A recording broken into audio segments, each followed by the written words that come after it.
il devient de plus en plus important de recruter des développeurs de blockchain expérimentés. Il s'agit de créer et de déployer des solutions basées sur la blockchain qui répondent aux besoins des entreprises.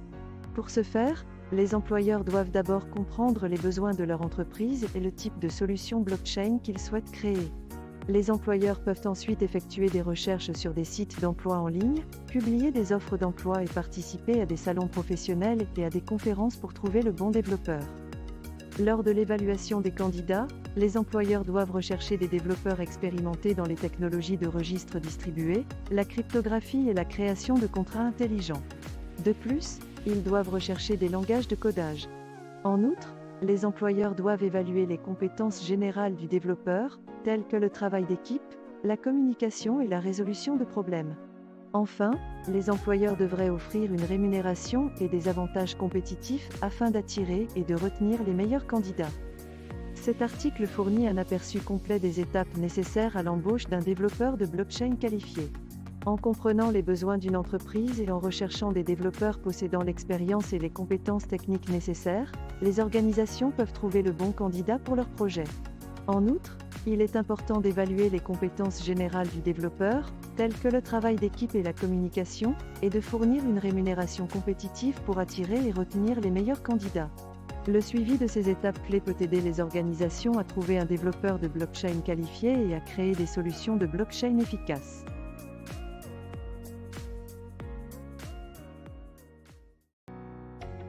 Jump Crypto et Oasis.app ont mené un contre-exploit sur le pirate informatique du protocole Wormhole.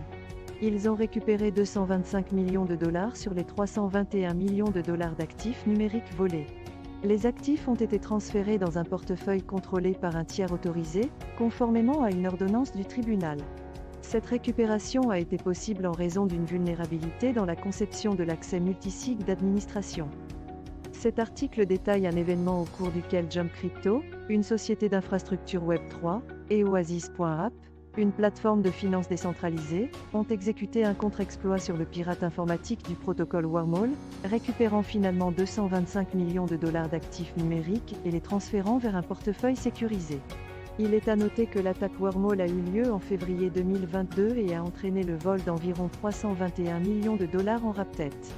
Le pirate avait ensuite transféré les fonds volés via diverses applications décentralisées basées sur Ethereum, via Oasis, avait ouvert un coffre-fort Rapstat était un coffre-fort Rocket Poulet. L'équipe d'Oasis.app a ensuite émis une ordonnance de la Haute Cour d'Angleterre et du pays de Galles pour récupérer certains actifs liés à l'adresse associée à l'exploit Wormhole, qui a été exécuté par Oasis Multisig et un tiers autorisé par le tribunal, Jump Crypto.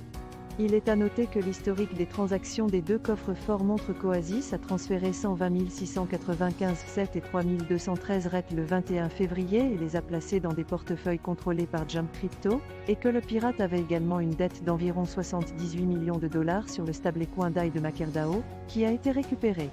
Enfin, il est noté que les actifs ont été immédiatement transférés dans un portefeuille contrôlé par un tiers autorisé, comme l'exigeait l'ordonnance du tribunal. Dans l'ensemble, cet article donne un aperçu complet du contre-exploit mené par Jump Crypto et Oasis.app en réponse au piratage du protocole Wormhole, qui a finalement permis de récupérer 225 millions de dollars d'actifs numériques.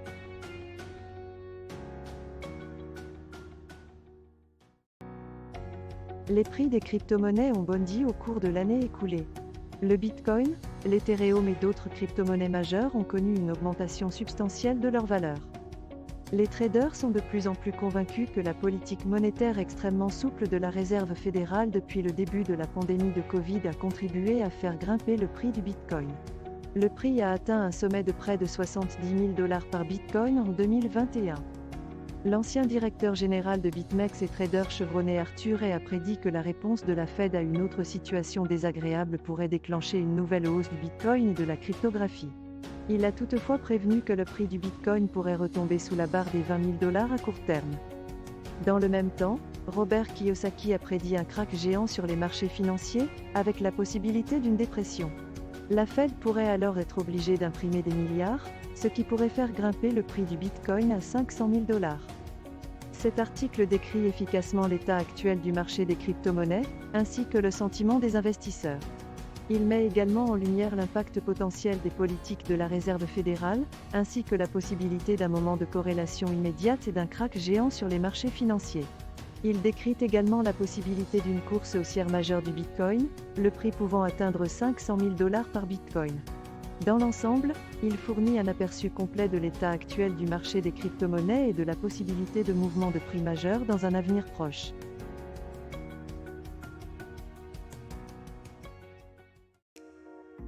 Synthetix, SNX, a récemment attiré l'attention en raison de l'augmentation du volume et du prix des transactions.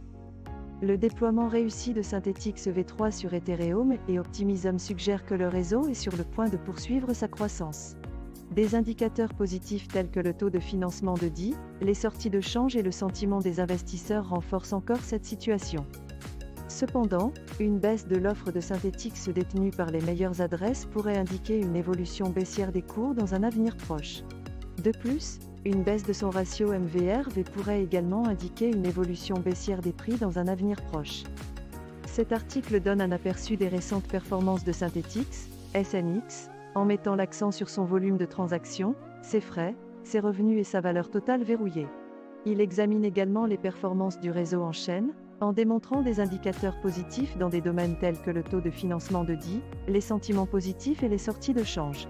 Cependant, malgré ces mises à jour positives, elle fait état d'une légère baisse de l'offre de SNX détenue par les meilleures adresses et d'une baisse de son ratio MVRV.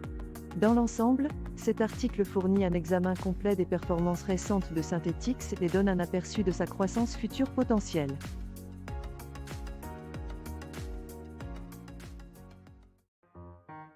Ethereum classique, etc., a connu une hausse de 20% de sa valeur lorsqu'il est passé de 20 $ à 25 $, avant d'être rejeté et de retomber à 20 $. Le niveau FIB de 23,6% a provoqué un problème de reprise, et si le BTC ne parvient pas à clôturer au-dessus de 23,35000, l'ETC pourrait chuter à 20 $ et 75 cents ou moins. L'intérêt ouvert a augmenté, ce qui indique une légère dynamique haussière sur son marché à terme. Toutefois, de fortes liquidations de positions longues peuvent compromettre la reprise. Pour réaliser des gains, les haussiers devraient suivre la chute du BTC au-dessus de 23,35000, tandis que les vendeurs à découvert devraient se déplacer si le BTC est rejeté dans cette zone. Cet article donne un aperçu de la situation actuelle du marché d'Ethereum classique. Il traite de la récente hausse de 20 $ à 25 $ et du rejet qui a suivi, ainsi que du support à 20 $ et 75 cents et de la résistance potentielle au niveau FIB de 23,6%. Il examine également l'intérêt ouvert pour le marché à terme de l'ETC et la liquidation de positions longues, qui indique un sentiment baissier. En conclusion, les haussiers à court terme devraient surveiller la chute du BTC au-dessus de 23,35000, tandis que les vendeurs à découvert devraient surveiller tout rejet du BTC au même niveau.